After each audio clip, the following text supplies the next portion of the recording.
In this lesson, we're going to talk about using primitive objects to create very complex shapes. All right, so in this example, you can see that we've got this flat plane here, and you can see we've got this kind of half-rounded shape here that follows this, curves all the way around here, and then down to this one. But you'll notice that it does taper as it goes down. So here it's up, here it's down, and it does a nice taper all the way through. So this is a fairly complex shape, and if you were to model this by hand, you can see you'd have a lot of work getting all of these rounds perfect. So we're going to utilize some of the stuff that we have available to us to create all this information. Alright, so what I'm going to do is I'm going to go ahead and grab this edge, and we're going to split this up a couple of times just to give us the geometry that we need to be able to work with. You can see that we are going to need a center line right here.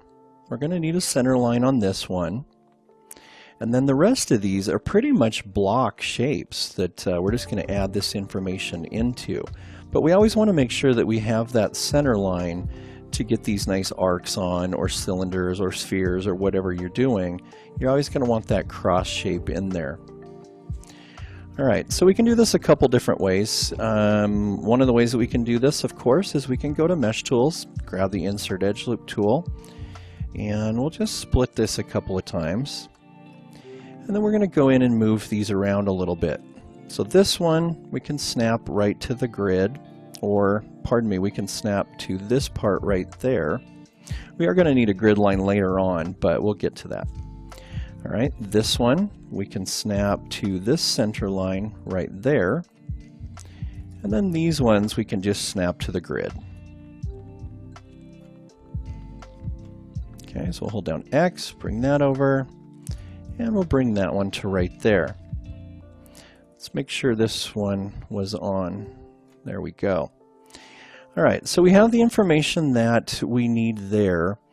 Now we're also going to need a center line here to be able to take this object and center it on this face. So to do those, we'll just grab these and we'll Control right click, Edge Ring Utilities, to Edge Ring and Split. We'll hit the G key there, and we'll hit the G key there to get the splits on those. Alright, now what I'm going to do is I'm going to grab my cylinder. This is basically a half of a cylinder shape, so that just kind of works out for us. There's no sense trying to build this arc by hand when we have this information already. We're going to change our subdivisions to 8.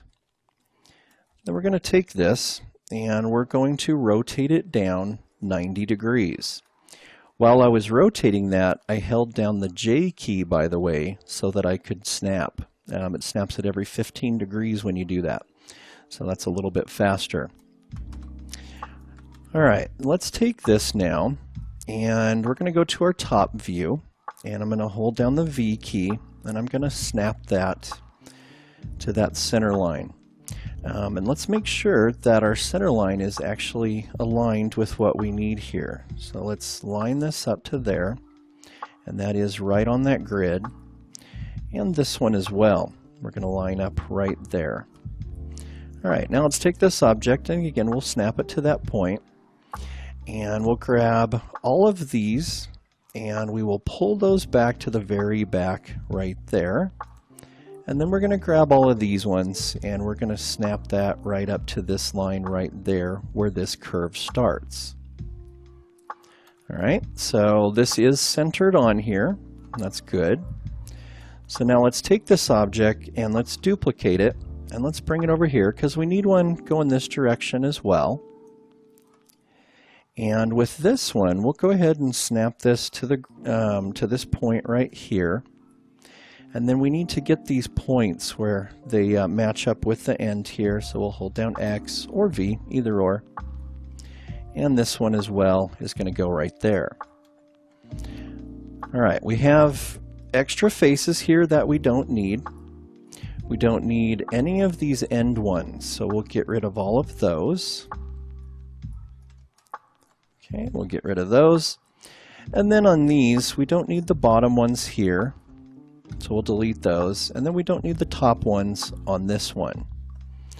All right, so we're starting out here. We've got this shape in there, we've got this shape in there. Now we need to talk about this one right here, this kind of donut looking shape. Let's go up here, and we're going to go to Create, Polygon Primitives, and for this we're going to make a torus. I'll go ahead and snap that into place. And so it looks like this one is actually going to go right there, right on this center line. And it starts at this one right there. All right, so we're going to need to scale this up a little bit. And as well, we have way too much geometry in here. So we're going to change these to 8. Now, rather than scaling this up, going like this and trying to match all this information up, which it probably won't in the end anyway, what we're going to do is we're going to utilize the information that we have over here in the torus node to get the shape that we need. All right, in order to see this a little bit better, I'm going to go ahead and hit the 4 key to go to wireframe, and I'm just going to move this guy out of the way. But before I do that, I want all of this information to read 0 so I can very easily get it back to this position. So what I'm going to do is I'm going to go under Modify, and I'm going to freeze the transformations. That brings all of these down to 0. So I can very simply just move this out of the way, then I can type 0 in here when I want to get it back. But this will give us a little bit of an easier time trying to get this working in here. Alright, so I'm going to go to that Polytorus node, and we have 2 things that we can adjust here. One is the section radius, and that's going to be this radius right here. So you can see we can make it bigger or smaller. And then we have the overall radius that's going to change the overall dimension. So it's like thinking of a circle here as the radius, and a circle right here is going to be the section radius.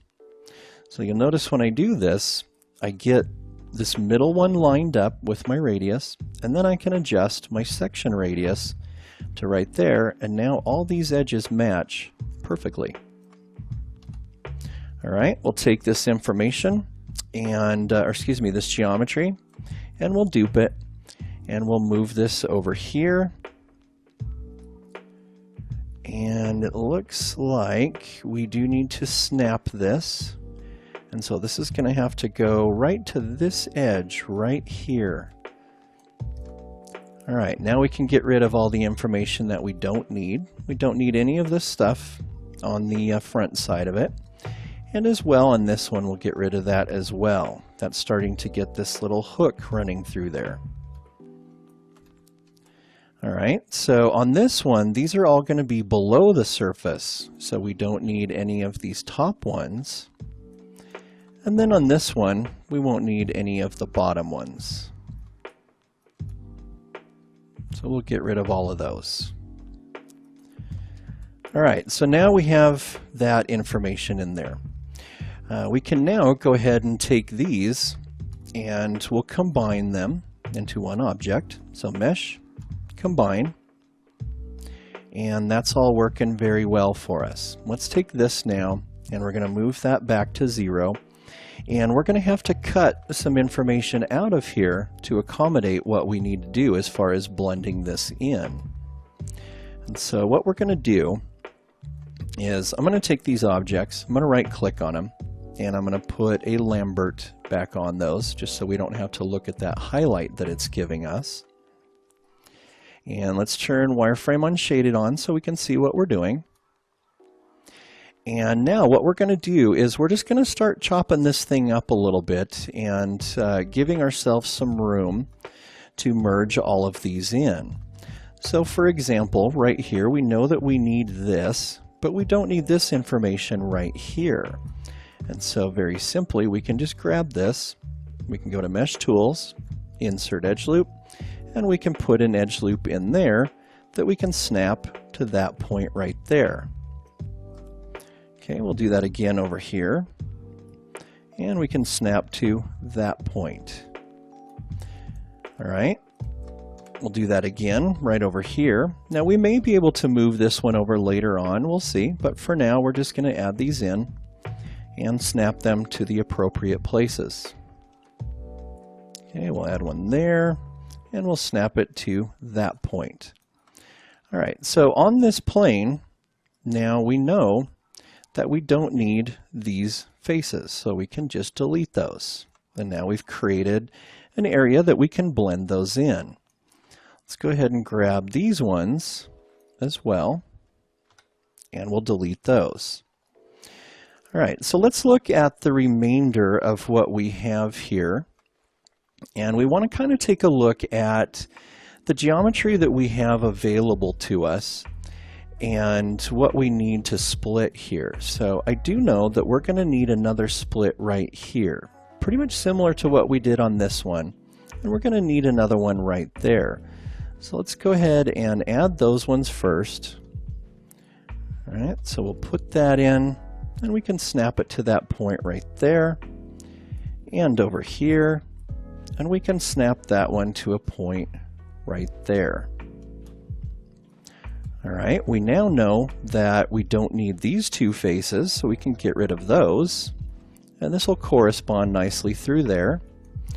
We did leave these two, and that corresponds to this shape that we have going on right there. So I'm going to go ahead and stop this video right here, and in the next lesson, we'll finish this object up. See you in the next lesson.